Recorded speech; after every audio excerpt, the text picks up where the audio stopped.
দর্শক শ্রোতা, লাইলার বাসা থেকে বেগুন চুরি করে নিয়ে আসলো এই ভাইরাল লিটন।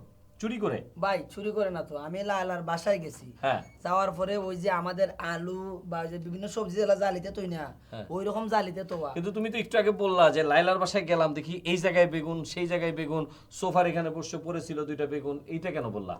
এটা বলছো কিনা তুমি আমারে? আমি আপনাকে বলি, আচ্ছা। হচ্ছে হয়তো ওদের বাসার বুয়া থাকতে পারে, বিভিন্ন জায়গায় রাখতে পারে, এটা আমার দেখে ভাই পছন্দ লাগে গেছে। আমি বলছি আপা আমাকে দুইটা বেগুন দিতে হবে, আমি খাইতে হবে, খাইয়া আচ্ছা, তোমার দেখতে আমি হবে এই জায়গায় জিনিস। স্টপ করলাম যে তোমার খাওয়ার জন্য তুমি বেগুন নেলে যে গেঞ্জির ভিতরে করে নিয়ে ভাই আসছো। ভাই আস্তে আস্তে, আমার এটা 5,000 টাকা দামের গেঞ্জি। আমি এই বেগুনটা লালাপুর বাসা থেকে আনছি, এজন্য আমি 5,000 টাকা দামের গেঞ্জি। এটা শুধু অনেকে দেখলে বলবে যে না, এটা ভিতরে কিন্তু আর্টিস্ট আছে।